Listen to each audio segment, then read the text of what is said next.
Hello everyone,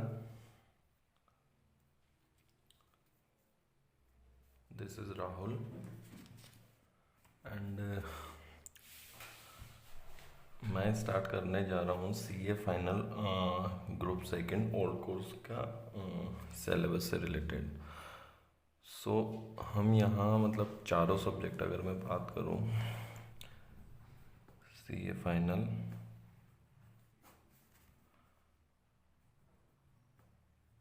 group second and इसमें भी हम ओनली ओल्ड सिलेबस जिसको हम कवर करेंगे। ग्रुप सेकंड की जो करंट में ओल्ड सिलेबस के अभी 4 सब्जेक्ट हैं।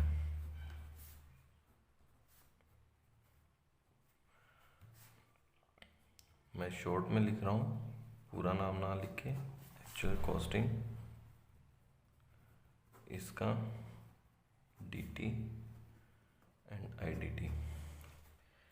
जिस बुक से और जिस तरीके से हम कवर करने वाले हैं वो उसका मैं एक शॉर्ट समराइज रूप यहाँ पे दे रहा हूँ, जिससे हम उस वे में आगे बढ़ पाएंगे। कॉस्टिंग में अगर बात करूँ तो कॉस्टिंग में हम करेंगे ओनली पीएम। जो इंस्टीट्यूट का आईसीआई का जो पीएम दे रखे हैं, और उसमें भी पीएम बहुत लेंथी होता है, लेकिन हम करेंगे उसमें सेलेक्टेड क्वेश्चन जो कि मोस्ट प्रोबेबली आईसीआई द्वारा पूछे जाते हैं और जिनके चांसेस काफ़ी हाई रहते हैं। ये सेलेक्टेड क्वेश्चन ऐसे ही नहीं है, ये अगर मैं बात करूँ तो अपने कॉस्टिंग में ही पार्ट है एक एबीसी एनालिसिस। उसी के बेस पे कुछ क्वेश्चन सेलेक्ट किए हुए हैं हर एक चैप्टर में। हर चैप्टर में एबीसी एनालिसिस के बेस पे ही सेलेक्ट किए गए, हम उसी डायरेक्शन में मूव करेंगे। हाँ, एक बार ये पार्ट क्वेश्चन का कंप्लीट हो जाता है तो उसके बाद कुछ पास्ट एग्जाम के क्वेश्चन प्रैक्टिस के लिए करेंगे।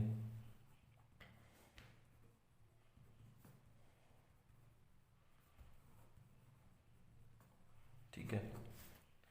अच्छा, इसमें मैं अगर आपको बात बताऊं, आपको एक मैं दिखा भी देता हूँ। फर्स्ट अगर हम पार्ट करेंगे अगर कॉस्टिंग में, तो हम करेंगे क्यूटी या ओआर, जिसे ओआर भी बोलते हैं। सेकंड हम लेंगे कॉस्टिंग में जो मेन पार्ट है अपना कॉस्टिंग मेन। क्यूटिंग में, क्यूटी और ओआर में जो जिस ऑर्डर में हम चलेंगे वो मैं आपको बाद में बताऊंगा जब हम स्टार्ट करेंगे। ठीक है। और सेम इसमें भी, लेकिन मैं यहाँ थोड़ा सा ये बताना चाह रहा हूँ कि जो इनमें क्यूटी तो पूरी अपने को करनी ही करनी है। क्यों? क्योंकि ये 30 से 35 मार्क की आती है और ये ऐसी है कि जल्दी सॉल्व भी हो जाती है और मार्क्स भी अच्छे कवर हो जाते हैं। ठीक है। सेकेंड थिंग है कोस्टिंग। कोस्टिंग का जो मेन पार्ट है ये लेंथी बहुत ज़्यादा है। ठीक है। बट हमको इस ये जो मैंने बताया एबीसी एनालिसिस, ये यहाँ काम आएगा हमारा कोस्टिंग के लिए। यहाँ हम देखेंगे कि कौन सा चैप्टर पहले करना है और जिसका एग्ज़ाम में कंपलसरी क्वेश्चंस भी आता है और वो अपने मार्क्स भी अच्छे कवर करके। क्यों? क्योंकि अगर आप देखोगे ना, कॉस्टिंग में मेन जो प्रॉब्लम आती है वो यही आती है कि पेपर लेंथी। मेरा एक्सपीरियंस भी है और आप चाहे किसी से पूछ भी लेना, कॉस्टिंग का पेपर इजी आता है बट 100% अटैम्प्ट नहीं होता। उसका रीज़न उसका रीज़न सिंपल सा ये है कि अगर अपन एक स्ट्रेटेजी वाइज अगर क्वेश्चन अटैम्प्ट करें तो ही शायद कॉस्टिंग का अटैम्प्ट हो पाता है पेपर। अदरवाइज 70 to 80 मार्क्स का मैं मैक्स टू मैक्स बोल रहा हूँ, जो अच्छे से तैयारी करके गए होते हैं वो अटैम्प्ट कर पाते हैं। ठीक है। तो हमको यही स्ट्रेटेजीज में और एबीसी एनालिसिस से करनी है कि हम 70-80 प्लस अटैम्प्ट कर पाए और वो ऐसा अटैम्प्ट हो कि वो करेक्ट क्वेश्चन अटैम्प्ट हो, जिससे हमारी मतलब जितना अटैम्प्ट किया उसमें अच्छे खासे मार्क्स आए। इसमें मैं लौट के आऊँगा जब अपन इसको कोस्टिंग को स्टार्ट करेंगे। ठीक है। सेकंड थिंग जो मैंने बताया, इसमें हम कवर लेंगे ये ओनली पीएम, जो इंस्टीट्यूट का मटेरियल है, इंस्टीट्यूट के मटेरियल ही सोल्व करेंगे। और हाँ, अगर कोई क्वेश्चन पास्ट एग्जाम्स के ऐसे हैं जो बहुत ज़्यादा पूछा जाता है तो हम उसको बाद में एक एक क्वेश्चन को कवर करेंगे। सेकंड थिंग आती है हमारी इसका, जो कि विदा होने वाली है लास्ट में, मैं बात करूँ तो थोड़े दिनों में आई थिंक। इसका मेरे हिसाब से, मैं मेरा एक्सपीरियंस के बेस पे बता रहा हूँ कि मैं पाटनी सर की जो बुक है समरी बुक, वो भी कौन सी समरी बुक, उससे हम कवर करेंगे। और उसमें भी ऐसा नहीं है कि पाटनी सर की समरी बुक ही कवर करेंगे, समरी बुक हम काम में लेंगे ओनली फॉर कॉन्सेप्ट्स। फिर वही बात, मैं ज़्यादा जोड़ दूंगा किस पे, आईसीआई के मटेरियल पे। क्यों? क्योंकि हमें आईसीआई का मटेरियल ही यूज़फुल है और उसी में से क्वेश्चन बनते हैं और हमें उसी को पास करना है। ठीक है, तो आईसीआई के मटेरियल की बात करो तो मैं क्या बोलने जा रहा हूँ, वही पीएम प्रैक्टिस मैनुअल, जिसमें हर एक चैप्टर के ईच चैप्टर क्वेश्चन कवर करेंगे।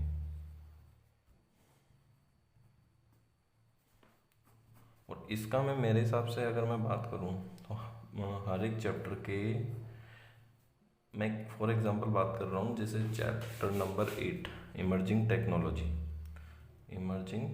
टेक्नोलॉजी वाला, उसमें मैं फॉर एग्जांपल बोल रहा हूँ, मानो कि 15 क्वेश्चन हैं और 15 क्वेश्चंस ही बनते हैं, तो इन 15 क्वेश्चंस को पीएम में से with help of summary book of Patni sir concept है, हम इस हिसाब से करेंगे कि वो 15 क्वेश्चन भी कवर हो जाए और कुछ बचे भी ना, जिससे क्या रहेगा कि हमारा 100% सिलेबस भी कवर हो रहा है, कॉन्सेप्ट वाइज भी हम कवर कर रहे हैं, और फिर क्वेश्चन के मतलब एग्ज़ाम ओरिएंटेड भी हमारा हो रहा है, तो कोई क्वेश्चन बच भी नहीं रहा। ओके,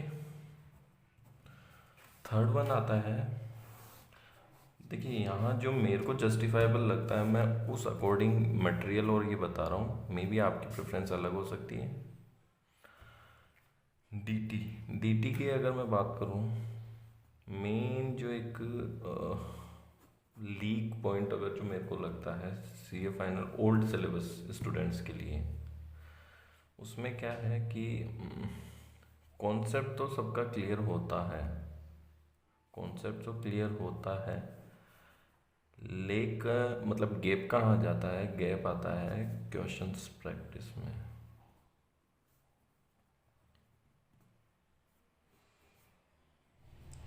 और अगर मैं बात करूँ कॉन्सेप्ट्स अंडरस्टैंड भी हो जाता है, बट अगर प्रैक्टिस नहीं हो पाती डीटी के क्वेश्चंस की, तो वो कॉन्सेप्ट्स अप्लाई नहीं कर पाते, और अप्लाई नहीं कर पाते तो एग्ज़ाम में कहीं ना कहीं हमें दिक्कत का सामना करना पड़ता है।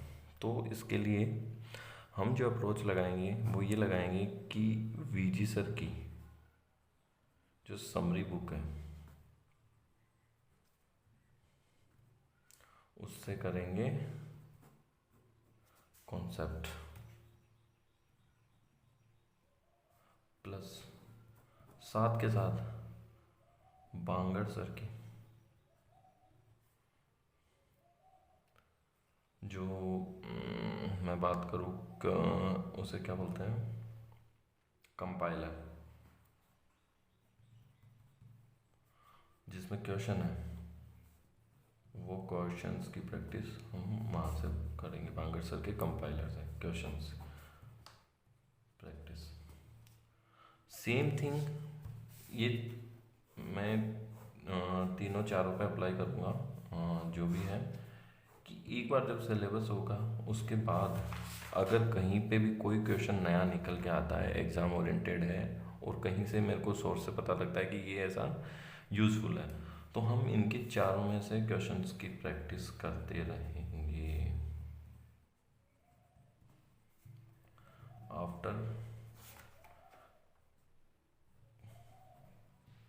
Completion of syllabus.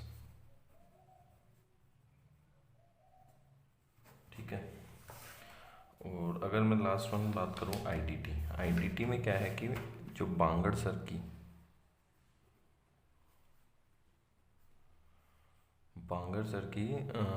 वही कंपाइलर,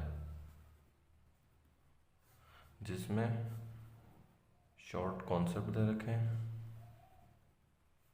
और प्रैक्टिस के लिए